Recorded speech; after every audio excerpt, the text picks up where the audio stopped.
pagi anak-anak Bu Lutfi. Bagaimana kabar kalian hari ini? Semoga kalian dan keluarga selalu dalam keadaan sehat ya.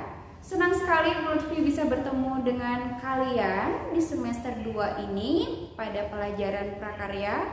Walaupun kita masih melaksanakan pembelajaran online, tapi tetap semangat kalian harus lebih meningkat daripada di semester sebelumnya. Nah, sebelum kita mulai pembelajaran pada hari ini, mari kita berdoa terlebih dahulu. Semoga apa yang Ibu sampaikan bisa kalian pahami dan semoga kegiatan pembelajaran hari ini berjalan lancar. Berdoa dimulai.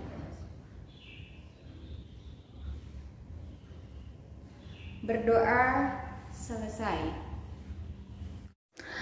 Pada pelajaran prakarya hari ini, kita akan masuk ke bab rekayasa, yaitu tentang alat penjernihan air. Air merupakan sumber bagi kehidupan. Sering kita mendengar bahwa bumi disebut sebagai planet biru, karena air menutupi 3/4 permukaan bumi. Namun, tidak jarang pula kita mengalami kesulitan mendapatkan air bersih, terutama saat musim kemarau. Sumber air seperti air sumur atau yang lainnya yang kita miliki mulai menjadi keruh, kotor, ataupun berbau. Tetapi selama kuantitasnya masih banyak, kita dapat berupaya merubah atau menjernihkan air keruh atau kotor menjadi air bersih yang layak pakai. Cara sederhana yang kita dapat gunakan yaitu membuat saringan air atau alat penjernihan air. Nah, di sini ada beberapa sumber air yang digunakan untuk pemenuhan kebutuhan sehari-hari. Ada waduk, sumur gali, sumur bor, sungai, air ledeng, dan danau. Di Kota Balikpapan, ada sumber-sumber air yang bisa digunakan untuk pemenuhan kebutuhan hidup sehari-hari. Apa aja sih sumber air yang kita gunakan di rumah? Jadi, kita mempunyai 2 sumber air, ada waduk Manggar dan waduk Teritip. Pada musim kemarau, tidak jarang pula kita mengalami kesulitan mendapatkan air bersih. Jadi ada beberapa permasalahan yang sering terjadi dengan sumber air kita, yaitu kondisi air menjadi keruh, berwarna kuning, dan berbau menyengat.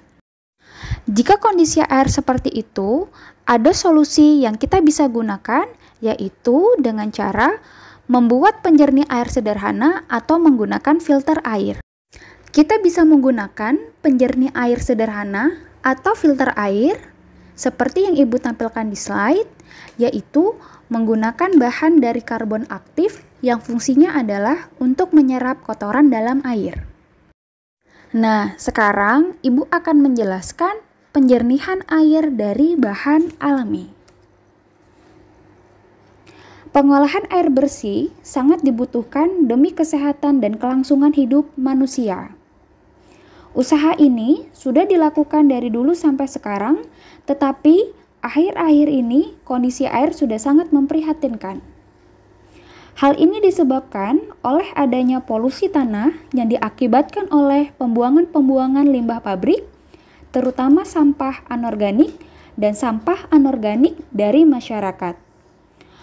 Penebangan pohon secara liar dan tidak terkendali dapat memperhatikan keseimbangan alam, juga berdampak pada kualitas air tanah.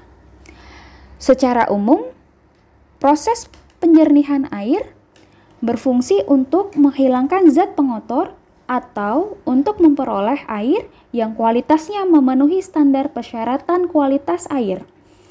Proses ini mempunyai tujuan-tujuan sebagai berikut. Yang pertama adalah untuk menghilangkan gas-gas terlarut, menghilangkan rasa tidak enak, membasmi bakteri patogen yang berbahaya, dan memperkecil sifat air yang menyebabkan terjadinya endapan pada pipa dan saluran air.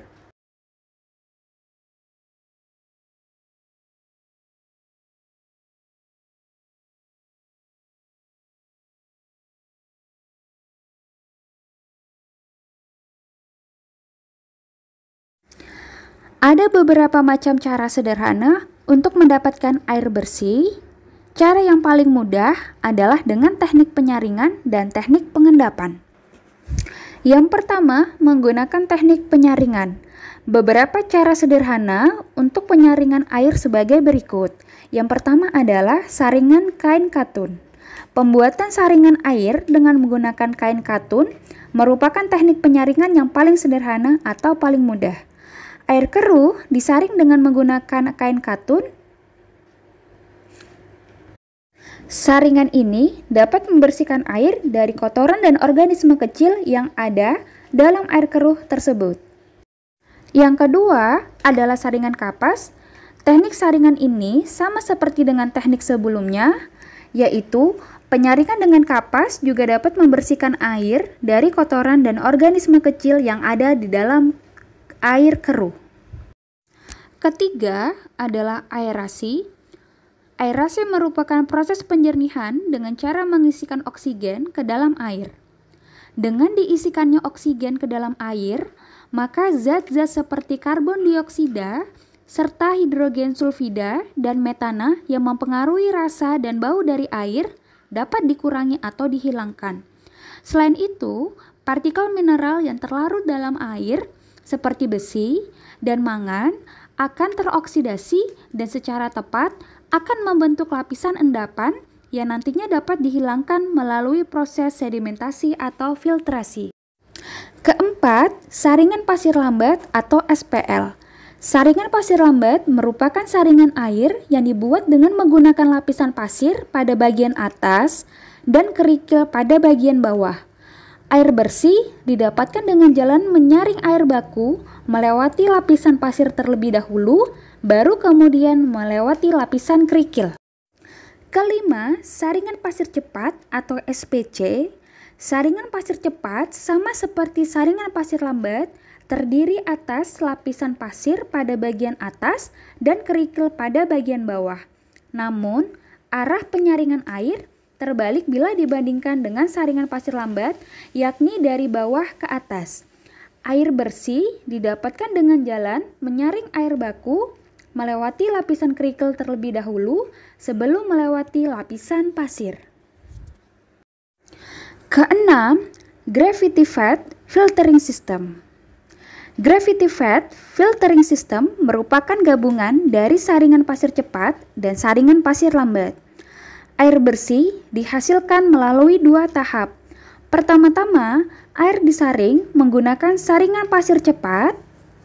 Air hasil penyaringan tersebut dan kemudian hasilnya disaring kembali menggunakan saringan pasir lambat.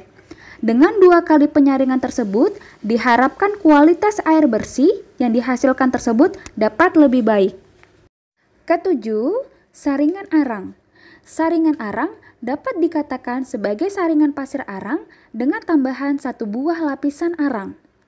Lapisan arang ini sangat efektif dalam menghilangkan bau dan rasa yang ada dalam air baku. Arang yang digunakan dapat berupa arang kayu atau arang batok kelapa. Untuk hasil yang lebih baik, dapat digunakan arang aktif. 8. Saringan keramik.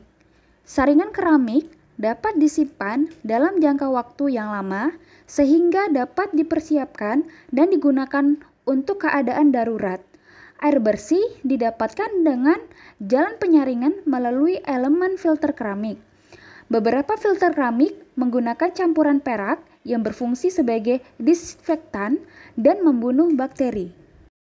9. Saringan cadas.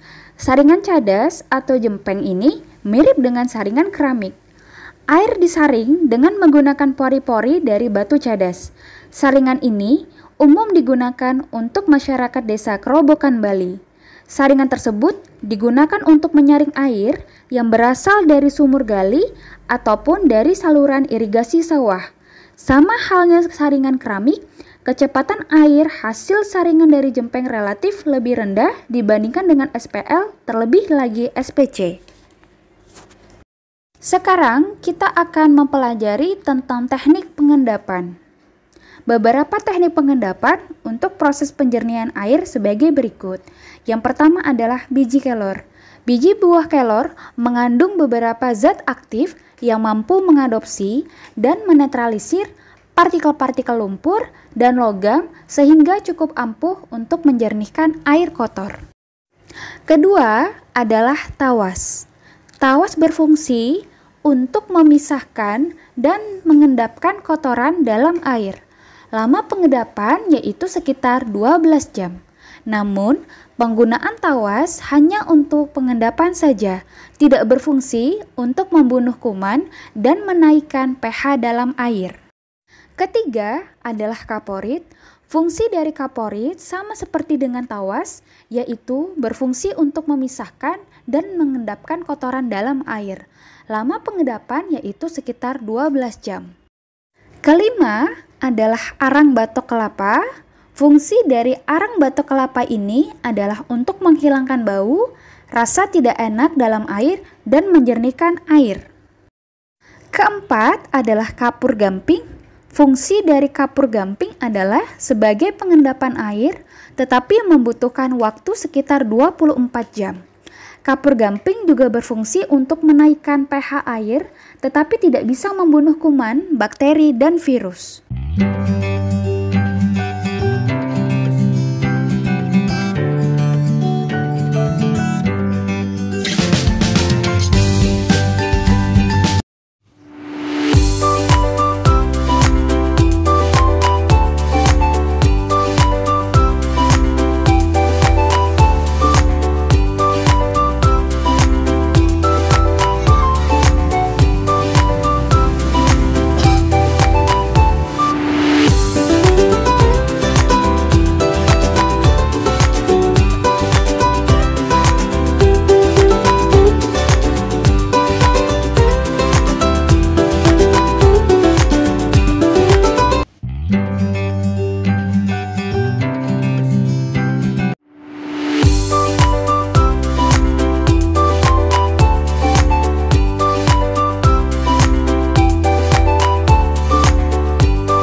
pembelajaran prakarya hari ini.